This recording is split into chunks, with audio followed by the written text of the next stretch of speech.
আসসালামু আলাইকুম সবাইকে। আমি তোমাদের মাহিন ভাইয়া চলে আসলাম আমাদের শর্টকাটে ফিজিক্সের পরবর্তী পর্ব নিয়ে।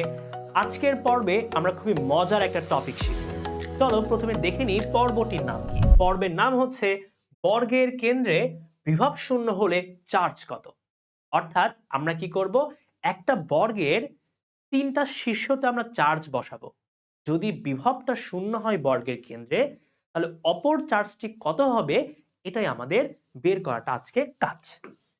এই তো এখানে বলেই দিয়েছে যে একটি বর্গের চারটি শীর্ষের তিনটি শীর্ষতে আমরা Q1 Q2 Q3 চার্জ স্থাপন করেছি। একটা বর্গের চারটা শীর্ষ থাকে আমরা সবাই জানি, তার মধ্যে তিনটা শীর্ষতে আমরা Q1 Q2 Q3 চার্জ স্থাপন করেছি। তাহলে অপর শীর্ষে কিউ চার্জ স্থাপন করলে যদি আমাদের বর্গের কেন্দ্রে বিভব শূন্য হয়, তাহলে এই কিউ এর মান কত এটাই আমাদের বের করতে হবে। এখানে সুন্দর করে সবকিছু বলাই আছে, আমি তাও বলে দিচ্ছি।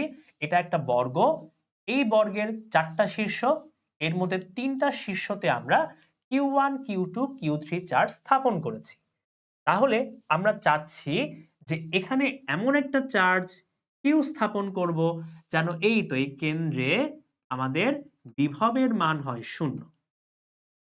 কেন্দ্রে এই বিভব ভি এর মানটা যেন হয় 0। এই কিউ এর মানটা বের করতে হবে।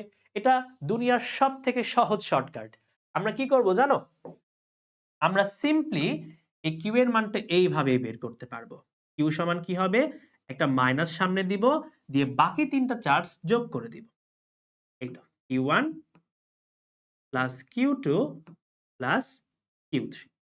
তাহলে এই কিউ পরিমাণ চার্জ যদি আমরা কি করি, একটা বর্গের কেন্দ্রে, কেন্দ্রে না অপর শীর্ষে স্থাপন করি, তাহলে আমাদের বর্গের কেন্দ্রে বিভবটা হবে শূন্য। এর থেকে সহজ কোনো শর্টকাট তোমরা কি আজ পর্যন্ত দেখেছো? অনেক সহজ না? তাহলে কিউ সমান কি হবে, মাইনাস তিনটা চার্জের যোগফল। তাহলে আমাদের বিভব কেন্দ্রে শূন্য হয়ে যাবে। চলো আমরা একটা ম্যাথ দেখি। কি বলেছে, একটি বর্গের কেন্দ্রে বিভব শূন্য হলে কিউ এর মান কত। তিনটা চার্জের মান দিয়েছে, এখান থেকে কিউ এর মানটা বের করতে হবে। দুনিয়ার সহজ একটা ম্যাথ, এর থেকে সহজ ম্যাথ আমরা হয়তো আজ পর্যন্ত কখনোই দেখি। তাহলে কিউ এর মানটা কি হবে বাচ্চারা, কিউ এর মানটা হবে সামনে একটা মাইনাস, বাকি তিনটা চার্জের যোগফল। তো এখানে দিয়েছে -10, এখানে দিয়েছে 20, আর এখানে দিয়েছে 40। কত হয়, 40 20 60, তার থেকে 10 বাদ দাও 50। আমাদের কিউ এর মানটা আসছে -50, এত কুলম। তাহলে আমরা যদি ওই কিউ এর জায়গায় -50 কুলম চার্জ বসিয়ে দিই, তাহলে আমাদের কেন্দ্রে বিভবের মানটা শূন্য হয়ে যাবে। এর থেকে সহজ টপিক, সহজ কনসেপ্ট আর কি আছে? আর কিন্তু নেই। তো দেখি তোমরা আমাকে চটপট এই ম্যাথটার সলভ করে এখনই কমেন্ট বক্সে জানিয়ে দাও। ঠিক আছে? তাহলে আজকের ক্লাসটা আমাদের এই পর্যন্তই। যারা যারা সঠিক উত্তর দিতে পারবে তাদের জন্য ছোট্ট একটা অনলাইন চকলেট থাকবে। ঠিক আছে? সবাই অনেক ভালো থাকো, সুস্থ থাকো। আবার দেখা হবে ফিজিক্সের মজার কোন একটা টপিক নিয়ে। সে পর্যন্ত আসসালামু আলাইকুম।